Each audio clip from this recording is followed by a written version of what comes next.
BulkLoads Podcast, your number one resource for everything bulk freight trucking. All right, that's the guy dispatching. Hey guys, Jared Flynn with the BulkLoads Podcast. Got Tyler in here with me. What's going on? Well, I don't know how to say this any other way, but today's going to be a little bit of a somber podcast. Yep. So I brought on Bill Northey. He was CEO of the Iowa Agribusiness Association. And some of you might have known of Bill. He was the Secretary of Ag for the state of Iowa and was in a lot of different public service offices, worked in the USDA, but very well connected. But we shot this podcast, I think 3 or 4 weeks ago, Yep. And it was the following week he actually passed away unexpectedly at the age of 64. Yeah, too young. Yeah. And I just remember I actually pulled up my LinkedIn feed one morning and saw it on there. And I was like, is this even real? Like, Yeah. I just was talking to the guy. So, but to give you a little bit of the story, Bill, I've been following him off and on over the years, I think through social media. And he actually came across our podcast last fall and sent me just a really kind note about how much he enjoyed really listening to the podcast and encouraged me to continue what we do, serving agriculture and trucking. And I asked him, I said, I go, Bill, I'd love to have you on the show. And he agreed. And that's how we got on the show. So we filmed the episode, which we're going to show you here. And it really tells a story about the man that he is. Yeah. And I mean, he talks about his current role, but we really dove into the love of agriculture. Yeah. His life, if you could sum it up, was just, I mean, his purpose on this earth, he loved to just serve farmers and ranchers and anybody in the agriculture space and really dedicated his life to that. Jared, whenever we found this out, you were kind of tossing around the idea, like, should we release it now, or should we wait a little bit, or should we not release it at all? But I think you kind of came to a conclusion, but this is really a tribute to Bill and celebration of his life. Yeah, a celebration to where we can really show Bill and his passion, what he loved to do, and just the impact that he's made in agriculture. Yeah. So, and I'm going to talk about this more after the episode, but Bill's daughter actually recently just reached out to me, and I want to share a little bit of what she had to say. Yeah. But before we get started, as we always do, we want to feature a truck for this week's podcast. And this truck's going to be Joe Reinbolt of Reinbolt Trucking LLC out of Aberdeen, South Dakota. Yep. Joe's been a member on our website for, I think, over 5 years. Yep. And man, awesome photo that I think he probably captured here, kind of backed into this grain elevator. It's got the sunset in the background. So just a really cool, I love all these different angles of these pictures that we get. And this may be one of the very first ones that's just a head-on shot of the truck. Yeah, it is the month of February in our calendar. Speaking of our calendar, if you guys have any photos that you are taking right now of your rig, definitely send them into podcast@bulkloads.com. We will feature them, and also we will hold them to consider for next year's calendar as well. Yeah, so do that right now. If you have some cool photos, regardless, I just want to see them. Yeah. Anyways, but yeah, just click on your picture and send it to podcast@bulkloads.com. Man, we would love to feature it on here, but also get it hopefully in our calendar for 2025. So awesome. Well, with that said, here is my podcast with the late Bill Northey. Bill, thanks for coming on. You bet. Great to be on, Jared. Yeah. Well, then thank you for being an avid podcast listener as well to the BulkLoads Podcast. Absolutely. Appreciate it. And it's one of those things that I'm fairly new to this role. We'll talk about some of those things, but I'm learning a lot about the trucking business and certainly enjoy hearing your podcast to be able to help get me so that I'm better working with our members of the Agribusiness Association of Iowa. Yeah. Well, let's rewind a little bit. Man, you have quite the history in the public service sector and with agriculture. You come from farming roots. Can you talk about that first? I do. My grandparents on both sides were farmers, and I actually started farming with my grandfather. I grew up on a farm. My dad was farming, and he and Grandpa were working together. And then as he wanted to grow faster, they separated and continued to work in the same neighborhood together. When I graduated from Iowa State, I went back and started farming with my grandfather. Northwest Iowa, Spirit Lake is a town just east of Spirit Lake, and growing up, we fed a lot of cattle, and what a great way to grow up. Feeding cattle feed yard and all the stuff that goes into it, making feed and showing steers and all those kinds of things. I didn't do very much of that when I went back to the farm myself.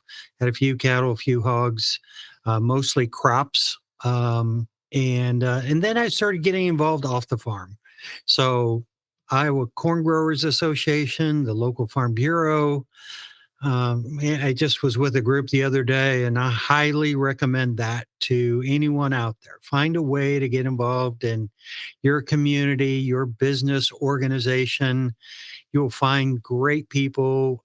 You'll learn so much. And in the middle of it, you'll kind of grow into a more capable person that can do more good things for your own business, but also potentially for the industry. And so I went on the Iowa Corn Growers Board when I was in my 20s, around all these really smart, bright people that I'd all heard from and I didn't hold a candle to, and just learned a lot and really got involved while still farming at home. And raising a family. We have 3 daughters that are now in their 30s, with 6 grandkids now and 7th Oh, on that's the awesome. way. So it is Yeah. awesome. It is absolutely awesome. And so that just really was a great training ground for me, Jared. Talk about, if you can, Bill, because again, you took kind of a obviously more of a path in the public service sector of that.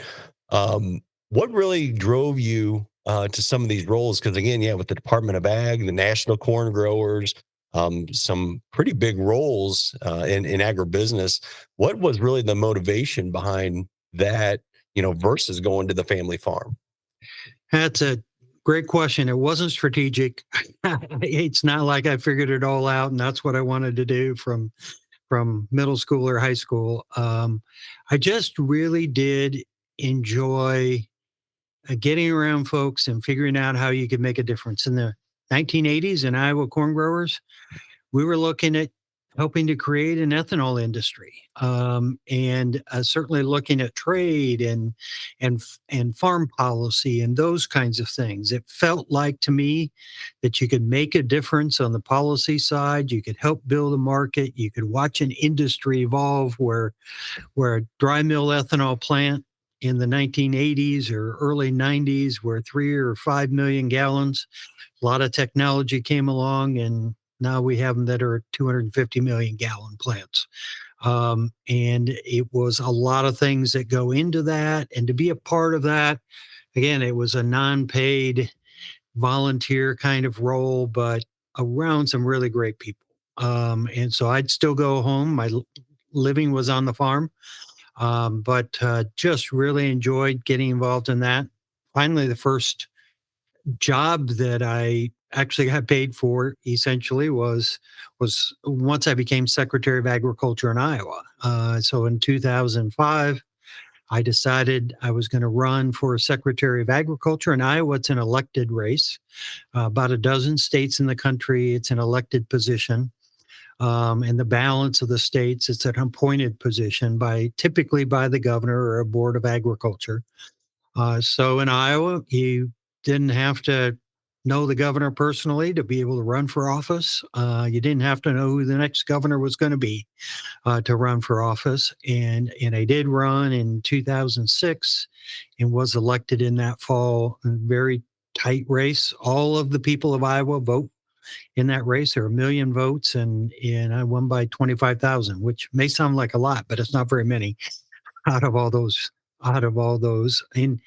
And I guess part of the reason, I a good friend in Georgia, former commissioner of ag there, that does a speech now talking about everybody ought to run for office at least once. And I think what a great idea, because it does teach about democracy. You you know that people only have a certain amount of time in their life, and that's not to think of your race all the time. You have to be relevant to them. You have to understand that, the wave can overwhelm you. It matters who your opponents are and how things run. And I think it appreciates democracy with all its warts. Not the best person doesn't always get elected. I'm not 100% convinced I was the best person to get elected when I did. I still am very happy that I did, and others seem to think I was. So that was enough to get me elected anyway. I just think participating in government, and that's one of those things I would have gotten out of corn growers, is a lack of fear of government, real ability to engage it and make an impact and not expect the world to revolve around your comments. But you can make a difference, and our government works best when people participate. They have to know what's going wrong. They don't know your world. And if you're able to share that, you add to their knowledge so that they can make better decisions in government. That's the elected officials, and that's the folks that are appointed to office or longtime career folks in agencies. They need to know what's going on in the field. Some of them are really good at trying to figure that out, and some of them are just stuck behind their desk and they really need help from somebody reaching out to tell them, by the way, this isn't working the way you think it should work. And let's talk about why that is. Now, I'm not saying it's a wrong policy, but are you realizing that this is not working? So that's what really led me to run for office. And one of the really great things in Iowa is, we just had recently our caucuses here in Iowa. So typically future presidents trump around our state. Everybody gets to meet with them. So we have pretty good expectations of our politicians here. They need to get out and around. And in Iowa, we have something we call the full Grassley. That Senator Grassley has visited 40 years now, I think, every county every year. Coming home from Washington, we have 99 counties in Iowa. Man, they sure should expect a Secretary of Ag to do that. And that's exactly what I did, too, for my 11 years as Secretary. And it's a wonderful thing to be able to get out and around and meet people and let them know that you want to hear from them later if they sense something's wrong, or you can be helpful, or even if something's going right. It's okay to get a hold of us if something's going right, too. But that was a great experience for me.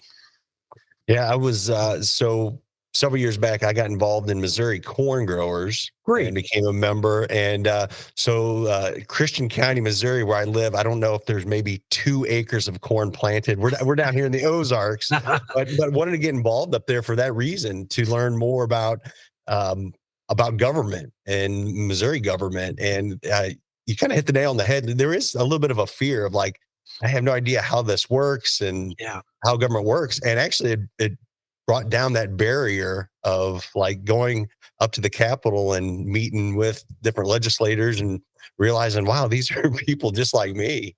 And I think I love what you said about visiting all these counties. The 2 things I always, resound when I think about employees, but about people who you are working for, being a politician or legislator, people want to be heard and they want to be noticed, and if you can do that, in your state, man, that's going to make a difference. People that are allowed, where they can see and speak to you and voice their concerns. I agree. There are a couple of instances on both sides of that. So I went with Senator Grassland, several of his town hall meetings that he did, and after one of those, he came out and he said, that third person they mentioned, I don't remember what it was anymore, something about some issue. And I heard that 3 other times in the last 2 weeks. And so this Senator Grassley was gaining great knowledge about what was going on. He said, we need to look into that. We need to understand if this is a bigger problem. That's something that I hadn't heard about.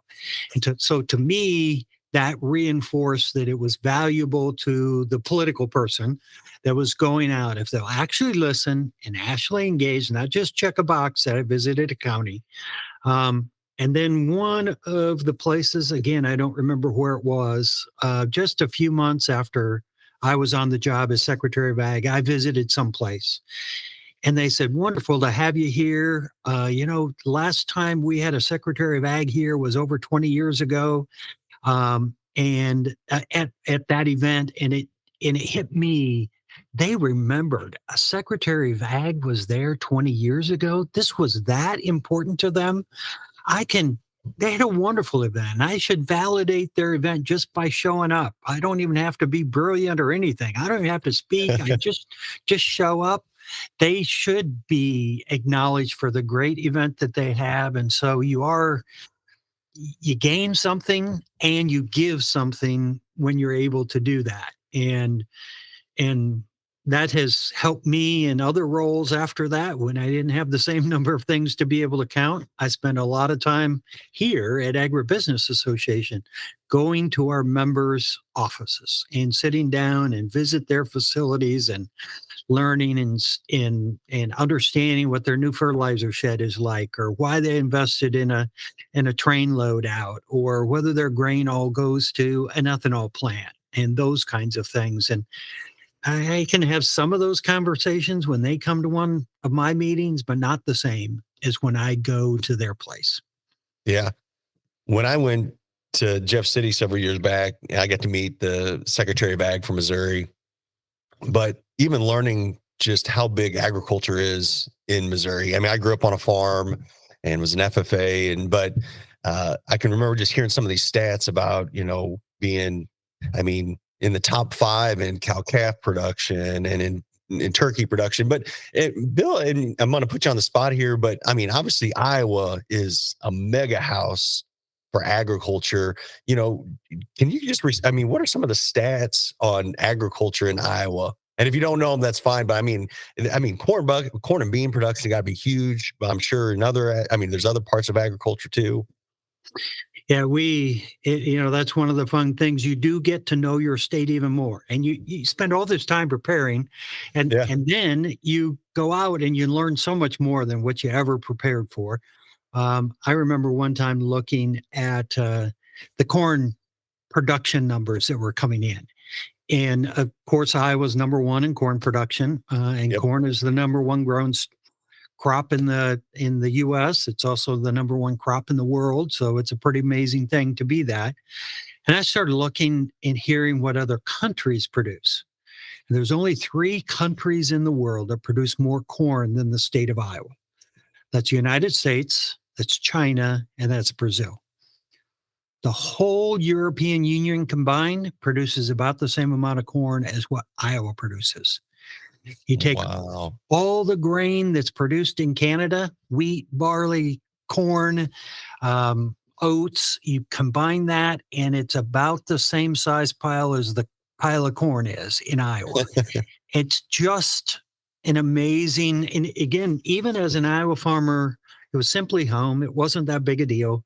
I appreciate Iowa agriculture more. Now, soybeans, Illinois is always number 1. We're number 2, but a huge pile. And again, a small number of countries that produce as much as what in Iowa or in Illinois produce.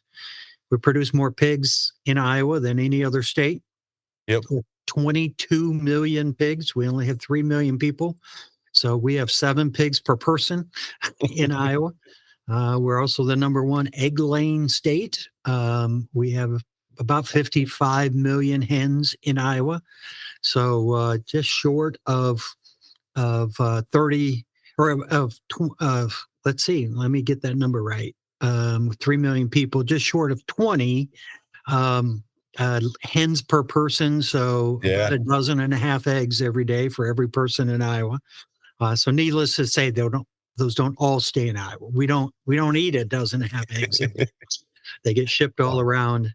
And of course, a good-sized beef production state. I think 4th in beef feeding. Not as big as Missouri is in the cow-calf business, but one of the bigger cow-calf businesses out there too. So, and turkey. There are just so many good things. We're a top 10 dairy state.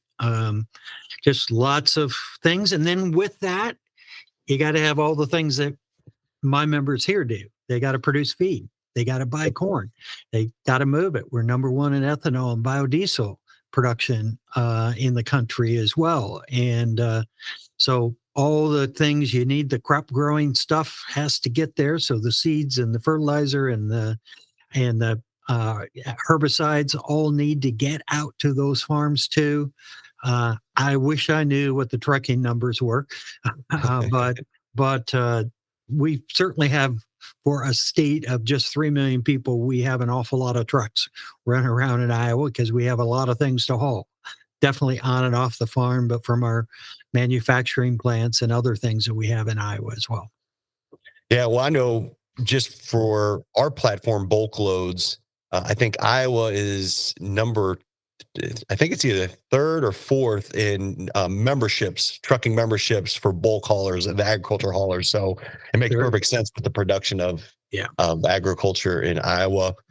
Bill, I want to turn a little bit and talk about kind of your role, but just in a broad sense, talk about the importance of organizations like yours in the ag space, because we talked about it earlier about getting involved in some of these organizations.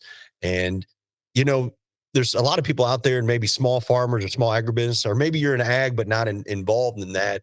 But talk about the importance of being involved in some of these organizations and what difference that can make. I think it's huge, Jared. I think it's a great question because I think that it's pretty easy to stay really busy at home and just say, why do I need to pay that $50 or $500 or $5,000 to somebody that I don't know what they do? And yet, I think even if you simply are a member and get the newsletters and keep up on the information and get a chance to know the person who's sitting on a board or a committee and be able to share something with them that helps them understand what the issues are in your industry, whatever that is. There's industry associations for everything. So at USGA, I was in a place where we had farm programs and conservation programs and crop insurance, and I got to see all kinds of organizations I never knew existed. I didn't know there was a US yak organization. They came to us talking about the COVID relief program, and of course, there's organizations out there. If you haven't heard of them, it may be that you just haven't connected with them, but there are organizations. And for me, they were hugely helpful, both in my role at the State Secretary of Ag, as well as at USDA, to come in and share those issues. I don't have a chance to meet with everybody. Even if you travel around, I'm not meeting with everybody involved in agriculture. Even if I get to 99 counties in a year and I get to lots of other events, they can come in and say, these are our priorities. These are the things that are impacting our members most. And they even help when the members may be impacted differently in different segments of the industry, maybe different locations. And Southern Iowa corn farmer versus a Northern Iowa corn farmer, or somebody close to an ethanol plant or somebody farther away. They could share, this is the area where that is most important. And so we're in favor of this policy because it is the best for corn growers generally, or cotton growers or others. And so it's hugely helpful to people that are in office. It also then allows you as an office holder to reach back out and say, hey, I've got a question about growing potatoes in Maine. I got to know the Maine folks. And so tell me, is that going to be the same issue as the Idaho folks on this? Or is it different? And why is it different? And so those organizations are real resources for folks that are in government, especially, but even folks in other industries. We do a lot of work with other associations to talk through what our challenges are. In Iowa, we have an Iowa Motor Truck Association, great organization. They help lead an effort on liability protection for truck drivers. And of course, we're all over supporting that, and they help lead that, and others organizations did that. We probably wouldn't have been that's a huge priority for us, but we have a lot of other things we're working on. They could lead that, and we could be supportive of it. And so those are things that are really valuable as organizations when you're able to work together too. Personally, it was a great place to grow and connect. And some of my best friends are people I met in corn growers. I just saw one of them again, 30 years ago, 40 years ago, and friends that you get all over the state or all over the country because of that. It's a really rewarding kind of thing personally, in addition to the professionally, it's an important thing to do. Yeah. Bill, can you talk just with what's been going on over the past couple years, but even looking into 2024 and 25, what are some of the issues right now, maybe kind of the kind of front and center, specifically in the Agribusiness Association with Iowa, some of the topics or issues that you guys are addressing with the organization members? So for our members, they're always interested in the profitability of a farmer. If farmers aren't profitable, it complicates their world a lot. They're not going to be buying the products. They're going to be harder to get paid, all kinds of things. So Yeah, we're very interested in that, interested in a farm bill.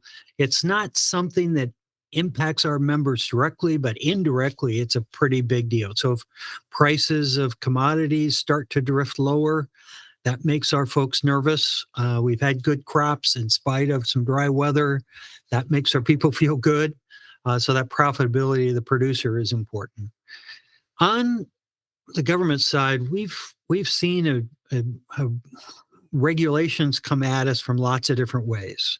From EPA, Yep. looking at herbicide strategy, which would restrict the ability to use some of our herbicides in all of the fields. We'd have to skip buffers. We have to comply with conservation practices just to use what's a label amount. It adds confusion between the farmer and an applicator of what's available. It's been slow to get some of the new products registered. There's a lot of confusion out there about biologicals and the different products that are coming there. New technology is wonderful. We want it. In some cases, coming so darn fast, it's hard to keep track of it. Yeah. Should you buy a drone to spray, or should you use a biological, or, what are the different things? Maybe it's a planter attachment that is actually going to make you more money. How do you sort through all those things at the same time? And our members are doing that, but they're trying to help their, many of our members are cooperatives, or they're privates that are dealing with farmers that are overwhelmed by all that decision making that's going on. On the trucking side, certainly people and getting truckers. It's also people for our retailers out there. We have some of them using H2A program now, bringing in employees, not typically putting them in a truck because they have to have English proficiency to be able to do that. A few folks are, if they're coming in from South Africa or other places, but typically at least freeing up some people to do other things in their businesses because they're able to get some help for part of the year around a crop growing enterprise. So people is definitely a challenge. And we have folks that are not making investments because they don't have people to man those new enterprises. And they'd love to be able to grow, and they're holding back on that growth because they don't know where they're going to get the people to man that new enterprise. I mentioned drones. We have some of our folks that are absolutely looking at drones for spraying, drones Mhm. for looking at crops, scouting crops, but also looking at them for spraying. And the drones have gotten bigger. We'll have a session at our annual meeting on what to think about for drones. The FAA regulations, the insurance concerns, and how do you make sure you don't hit an airplane that's also up spraying at the same time. So Yeah. those technology pieces are coming fast and furious at everybody right now, and they're real opportunities. But but you don't have money enough to buy everything that sounds interesting. Yeah. Can you talk about maybe just in the past year or two, any big wins that the association's had, or big topics that you guys have had that's been a win for the members of the association? So we do a lot with our other ag organizations here in Iowa, and our focus is mostly on state policy. Okay. Certainly, we're very pleased to be able to have that limitation on liability for our truckers. We didn't lead that, though. We're just supportive of others that led that. Yep. There's been some other reduction in property, or in some property tax or some excise tax that impacted our members too. And we partner with the Iowa Institute of Co-ops in being able to address some of those issues. We do some work as well with DOT, and the Iowa Department of Transportation has implemented a all systems overweight here, which allows people to buy a permit and run on most of the roads in Iowa, not the interstates, but most of the roads in Iowa, with overweight, about 12% overweight compared to what it would be without that permit. And we worked with the DOT on how to make more roads available. And of course, a lot of other folks were working on this too, but it's become a lot more usable for our members and others because of the things that we all have done together. We got one coming up, probably this session, that is a central filing issue when farmers have liens on their products. Do we need to, if the folks that have the liens that have lent farmers money want a two-party check, then our members have to write a two-party check for the corn that they buy or other things. And we want that to be as easy as possible. And one of the changes that's being talked about would not be easy for our folks. So right now, we don't have that win in the backpack yet, but we think we're on our way to making sure it doesn't get worse. So there's pieces. We also then do a lot of work with our national association. So we were just on a call this today earlier with Ag Retailers Association. Crop Life is the chemical companies. We'll have the Fertilizer Institute CEO at our annual meeting in February. ARA, Ag Retailers CEO, will be there, as well as National Grain and Feed CEO. So those folks will all share with our members. We support some of their efforts to be able to minimize the negative impact of the federal government on issues. Again, we don't typically lead those. We're supportive of those with the other states. And so those are things that get definitely some of our bandwidth here and our members' attention too. I want to move and we'll kind of land the plane on this one, but talk specifically about the association. We represent a huge group, over 7,000 members on our BulkLoads platform. Wonderful. Most of them trucking companies. And again, a lot of them based up there in Iowa. For those companies that want to get more involved just in helping, would you recommend them getting involved in the Agribusiness Association of Iowa, or are there other organizations specific to trucking they should? How would you guide them to take the next steps getting involved? Well, there is a great organization called Iowa Motor Truck, and they represent both local short haulers as well as we have more than our share of some good national carriers here in Iowa too. They're a big part of that organization, so certainly recommend that. But we would love, if they have any kind of touch at all in agriculture, work with ag folks to have them involved here at Agribusiness Association too. So and if there's folks in other states, I know my counterparts in those states would love to have folks reach out to their agribusiness association or some states.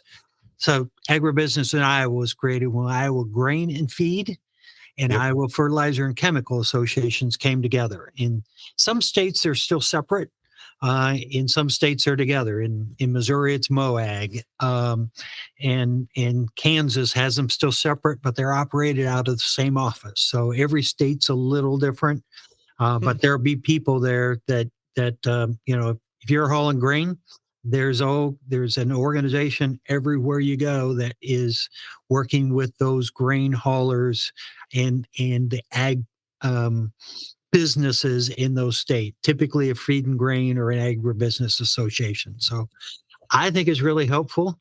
Oh, someday, I've been here about a year and a half. Someday we're going to get figured out how many trucks we have across our members, so that we get really good participation with our Iowa DOT. The director's been in our office half a dozen times, and we get up there, and so we have a good connection. But I think it's important for everybody to know that we represent likely many thousands of trucks in our members' businesses, and that trucking regs impact people different. If you got a 5-person operation or a 150 truck, or you contract them or you own them, they're all different. And so sometimes somebody doing something makes a lot of sense for a lot of people may negatively impact somebody else. And we're better off knowing more people's experience, so that we can represent everybody a little bit better. Yeah, you're exactly right. With the Agribusiness Association of Iowa, talk about what that looks like as a member. I know earlier you were talking about different meetings and events and stuff like that, but just kind of high level, what is someone expecting when they become a member in the Iowa Agribusiness Association? So we have about 180 companies. About half of those are ag retailers. So they are grain elevators, agronomy providers, folks that are working with farmers every day, either selling them fertilizer or herbicides or spraying for them, or buying their corn and soybeans from them, or grinding feed, those kinds of things. The other half is split into those that provide, the bigger services to them. They're wholesalers. They're providing chemistry, herbicides or fertilizer or other products to those grain elevators. Sometimes they're building facilities for them, other things like that, or they're accountants or commodity brokers or others that are providing services. I would say most come originally to Agribusiness Association of Iowa for the government impact, that we can get a hold of a DOT on an issue. We have folks that come to us because they have a regulatory issue with one of the state agencies. Maybe it's citing a fertilizer facility, and they believe they're not being treated right. And we can engage with that and say to those agencies that, you're going to impact a lot of people if you do it this way, but you're going to be just as safe or safer if you do it that way. And it'll cost a lot less to implement that. And you'll get more people modernizing and investing in their facilities if you do it that way. But I would say they mostly stay because of that ability to work with others in their industry, that networking. That meeting that we have in February is about folks being able to get together. It's certainly about folks learning about new things that are going on too, and how folks are handling either new government issues or new technologies or those kinds of things. So they do. I had a banker friend the other day that's a member here, and they say he comes to learn about what's next. And so part of our job is to be able to get that in front of folks, whether it's spraying with drones or other things like that, biological products. We should be able to help our folks, and we should be doing that. And I think that's what keeps people here, as well as being able to know others in the industry. And they're sitting beside each other at lunch at one of our meetings. They decide, you know what? I think we could work together on a project here, as well as they just learn from each other and in the enjoyment of getting to know more of what's going on in our industry. Yeah. Well, they always say your net worth, or your network is your net worth, right? I mean, Amen. and being able to network, and we're we're getting ready to have a conference coming up in April, but it's for that exact reason, bringing like-minded people together and solving some of these industry issues and hopefully bringing them together. Bill, I have thoroughly enjoyed this conversation. Man, I can just tell by speaking with you, you have a servant's heart. I mean, in your years in the public sector and even what you're doing now. So I just want to say it's an honor to be talking with someone like you and someone to have a passion for agriculture. You know, I always say I've been blessed to be in the businesses that I have in agriculture and use agriculture as a vehicle, you know, to fuel my passion. And I can tell you're doing the same with what you're doing with the Agribusiness Association of Iowa. So, man, I just thank you again for coming on the BulkLoads podcast. I appreciate it. Thank you for reaching out. Thank you for having it on. Thank you for the many hours that I get to listen to you as well and learn. Certainly thanks to everybody out there who works with you and does such a great job in this industry. We are blessed, as you said, to be in an industry with some of the greatest people. And that network sometimes really valuable for the business that it can bring and the things that it can do to make everybody better. But it's really a very enjoyable part of life too, right? The people that we get to know over time. So appreciate you, Jared. Thank you. So Tyler, I said before we started the show, Bill's daughter, Katie, reached out to me just recently, and it was really cool. So after the podcast, I went ahead. Bill talked about his 6 granddaughters on the show, and I wanted to surprise him. So I actually wrote him a letter and put 3 of our semi-Sam books, which are behind here, and sent them to him. And his daughter reached out to me and said, "Hey, thank you so much. We received the books and the kind note, and we actually put the books in the memorabilia at his visitation." That's cool. And Joe, he can put if you put the photo up here, but yeah, here's a display of the books. And I'm not doing this for semi-Sam's sake, but like, I thought like, wow, I just had this conversation with him and the timing of this. And then they use the books. Yeah, I think it ties really well into, and I think that's what his daughter was trying to do, is just kind of show off how much Bill loved and advocated for agriculture. And I think these books just show, just his passion and how he was teaching the next generation and his granddaughters just the agriculture trucking side. But Joe is also going to link his obituary in the show notes that you can go and read just kind of about his life. But yeah, Jared, if you want to go ahead and share some of what his daughter told you. Yeah, so Katie Matson is her name, and she had reached out. And this was actually a post that she put out there. I don't want to read this post. This wasn't to me, but this is what she wrote about her dad.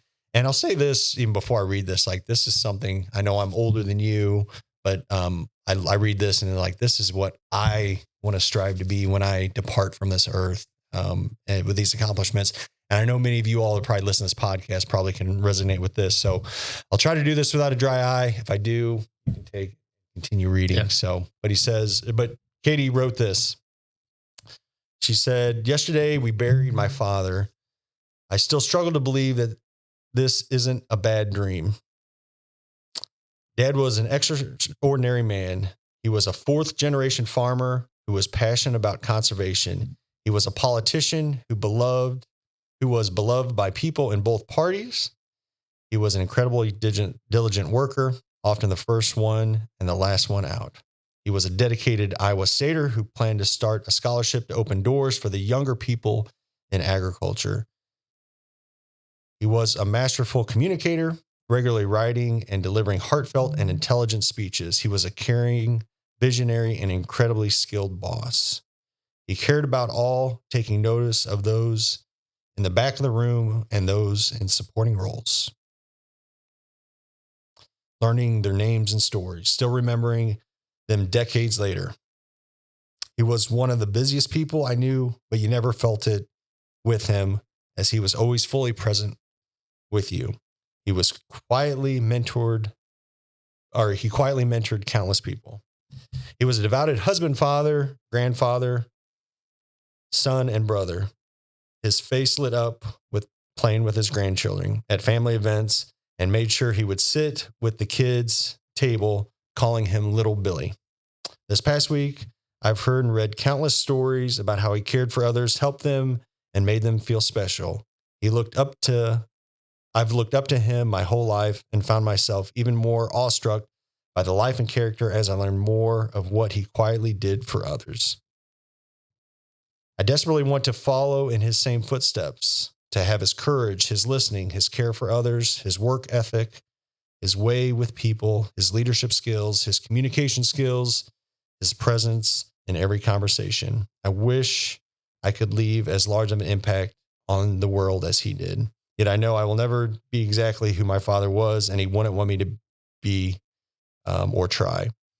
He loved each one of us girls. We are the people we are today because of him and our mother. None of us are agricultural politicians, but we will forever embody different aspects of him, and we will seek to honor his memory. I still hear his gentle voice as he leaned in to hug me and say, "Love you, my girl. And we love you, Dad. We miss you." So That was wonderfully written. yeah. So Katie, I guess I didn't ask for your permission, but hopefully you don't mind me sharing that. I think that was just, a great written testament of kind of who Bill was. And like I said, hopefully listening to Bill in the show or in the previous show, you can tell that as well. Yeah. Definitely a sad situation, but I think it shows that, every day, it's just out of the blue, it's unexpected, and our life here on earth is limited. So just make every day lead with kindness, and just make every day a positive day. Yeah. Yeah. I just look back. I mean, man, we go through the same struggles in life and there's the same challenges every day, but man, the impact that you can have on other people, big or small, can pay dividends. You don't know when people are watching and looking. So yeah, take every day for granted for sure. So, Bill, man, we know you're in heaven and, man, can't wait to see you down the road when we're there as well. Yep. So, before we close out of here, just a kind of a couple quick things. The conference is coming up. It is getting really, really close. Make sure and get your tickets bought. I know we say that every podcast, but man, you don't want to miss this. We've gotten a couple more sponsorships. We've got some more lineups, some more guest speakers, and man, this is going to be awesome. Yeah. We've had a couple people reach out to us and say that they don't know if they're going to make it simply because they can't step away from their work, their day-to-day operations. They may be a 1 or 2 man company. We totally understand that. And this year we have actually set up, we'll have in the conference area set up specific tables and workstations. That way you can actually step out of the conference, and we'll actually have dedicated breaks for this, but you can go to that table and you can actually get some work done. We understand in this industry that the wheels never stop turning, and we know that the business never stops. So we want you guys there to grow your business, take in all the knowledge, but also we know that you still have to work during the day. The last thing I'll say is you can't afford not to come. Yes. And the businesses, even last year that were in attendance and where they are today, I mean, they're 10Xing it. Yeah. And man, we want you to 10X it as well. I think sometimes you don't think you can get out of where you are. We can help, and others can help that are going to be at this conference. So make sure, plan on it. April 26th through the 28th, go to bulkfreightconference.com. Get your tickets right now. Yep. So awesome. Anything else before we close out? Jared, 72% of our viewers on YouTube are not actually subscribed to our channel. Oh, yeah. Yeah. So what we're going to ask of you right now is if you can, Jared, you're going to point to it right there. There's going to be a little, right here. A subscribe down the lower right corner notification there. If you click that, it'll subscribe you to this channel. That way you can be notified of all the content that we put out. But also, Jared, you do all these podcasts for our members and for the community, simply to give them knowledge of how to grow their trucking business and just tools and resources in the industry. We don't ask anything of you guys besides if you could just subscribe and help this channel. Yeah. And this show especially probably reaches more than just the broader trucking community. So we do push out a lot of content, even non-trucking, but even just business wise. So man, if you're listening to this for the first time, make sure to hit subscribe. I guarantee there's going to be other shows that you're going to want to tune into. Yep. So awesome. Last but not least, we always close out in prayer. Before we close out in prayer, we do have a prayer email. It's prayer@BulkLoads.com. Man, we have heard stories of people that are having, there's cancers, there's different surgeries that people are having, health concerns, family issues. We are praying for all of you. If you have any of that, we serve a large God and an infinite God. And sometimes we don't think that he listens or cares, but he does. That's why we pray and we petition these to the Lord. These are ones that we take serious. We don't do it to glorify ourselves. We do the glory for God, and we want to pray for you. So if there is something out there, even small, and you think small, let us pray for you. We want to be there. So awesome. Well, if you don't mind, I'll go ahead and close this out in prayer. Father God, first and foremost, we thank you for this day, but Lord, thank you for the introduction of Bill Northey and just the life that he lived on this earth and the people that he impacted and the difference that he made. Lord, we don't understand your timing. And sometimes that's hard. But Lord, we know that you are in control, and Lord, that you have plans for each and every one of us, Lord. So Lord, we give this up to you. Lord, thank you for Bill. Lord, we pray for his family at this time, as we know that they're still hurt and mourning in this process, Lord. So we lift them up. Lord, I thank you for the opportunities that you give us every day. Lord, thank you for the BulkLoads community, the broader trucking and agricultural community as well. Lord, thank you for these opportunities that you give us and the reminders that this time on earth is so short and so precious. So, God, we thank you very much and everything that you do. Amen. Thank you, as always, for listening to the BulkLoads podcast, and God bless.